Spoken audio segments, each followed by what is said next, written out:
Well, today I'm going to tell you a little bit of history about the green Mini convertible. I bought the car 2 years ago in pretty much this condition. It had been sitting outside for 10 years in the back of an MOT station before I got it, and about 12 years ago it had a conversion and the roof was cut. It was made into a convertible, had a paint job, had new wheels, new brakes, new suspension and countless other things probably, and then was left. Well, I first saw the car about 3 weeks before I bought it, even though we had been going to the MOT station down there and getting cars MOT'd for quite a few years before that. I hadn't really looked outside and I hadn't really noticed it there before. So we first noticed it about 3 weeks before we brought it. And when we first saw it, we didn't know what he planned to do to it, so we just looked at it and then came back home, and we were talking about maybe asking him what he was going to do with it. So then when we went back down there to get a car MOT'd again, to get another car MOT'd, we asked him what he wanted to do with it, and he said that he wasn't very sure, but he's most likely going to scrap it. So that's when we decided to ask him how much he wanted for it. He said he would only want about the scrap value for it, which at the time would have been about 80 quid. So that's how much we paid for it. Buying it wasn't really the problem. The problem was really getting it back home in one piece. So we thought about how we were going to get it back,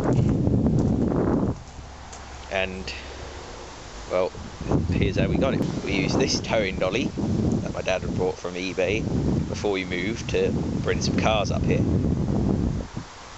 So we used this to bring the car back. Of course, wasn't really ideal because the front end of the car was up in the air and the back end of the car was obviously on the ground, so that was putting quite a lot of strain on the tiny bit of metal that was left holding the car actually together. Another problem was the tyres. The tyres on these rims had been flat for many years, and we wasn't sure if they were going to hold air. So we took with us 2 good 10-inch wheels with good tyres on to put on the back wheels, just in case they didn't pump up. But the bloke had phoned us just before we were going to get it and said that the tyres, he had pumped the tyres up a couple of days ago and they're still holding air, and they still are. I haven't put any more air in any of these tyres, so they've held the exact same amount of air that was put in them 2 years ago. So we didn't have to use our wheels that we had brought with us just in case, and obviously we got it home. What it must have been like in the car when it was going down the road, it must have flexed a bit going around the roundabouts and stuff, but we didn't have to bring it far. About 3 miles was all we had to take it. So we strapped the towing board onto the back and brought it down here. So now I'm going to show you just how bad this car is, starting with the outside. First of all, the back valance is all rusted off and is slowly falling off. Around here, this door isn't too bad. We've got holes in the wind, the bonnet's folded up, and now the front valance, which is also gone. Another hole in the wind. This door is gone.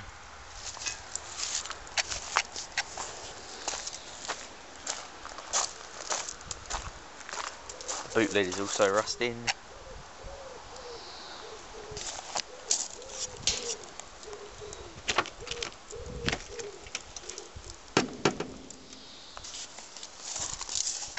Here, all along the edge of the boot floor is rusted out. The spare wheel well is rusted out as well. The battery box is alright, I think. Down in there's some more holes. Oh yeah, and the boot lid along the bottom is also rusted.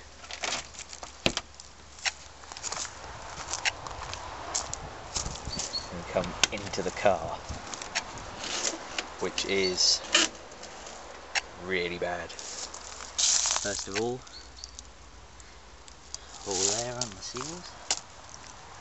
Underneath is also gone of the outer seal. And then the floor, well, not much of the floor really left. Same on the other side. All up the A panels and the outside of the A panels are rusted. Back floor pan is rusted at the front. Hasn't actually gone at the back on this side, the drain plug has been pulled out, but the back on that side is gone.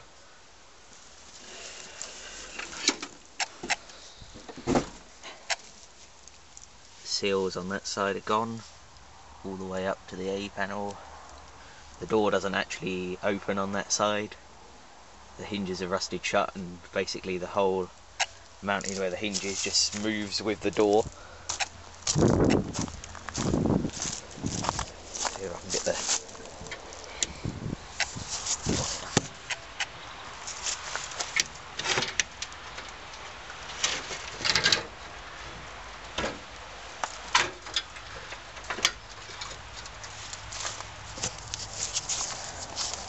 bonnet's also rusted. And there's the engine.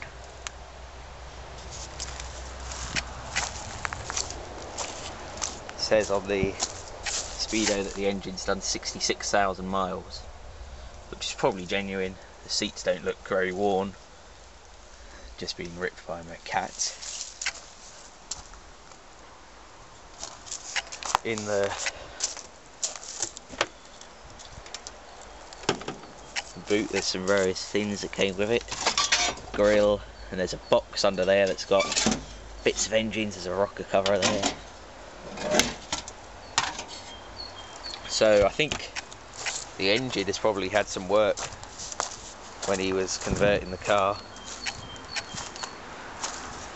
So the engine's probably had a rebuild, but I'm not sure.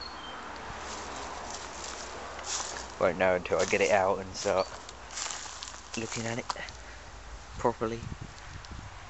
Subframes. Front subframe is good.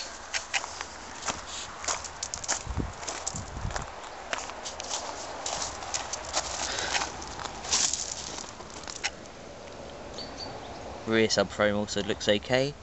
Exhaust is alright, apart from the bit right at the back that's rusted.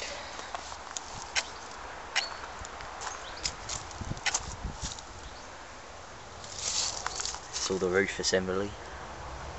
Hood has shrank over the years. So yeah, that's basically what happened. This was at the back of an MOT station, and the boot lid was open, so all water went in there and rusted out the boot floor. The driver's side window was open, which rotted the floor out, and the passenger side window was probably open as well. Can't really remember. The bonnet was up, and there was no air filter on the carburetor, so I was lucky enough that no water had got into the carburetor and into the cylinders. So yeah, so that's the story behind my convertible Mini. Thanks for watching.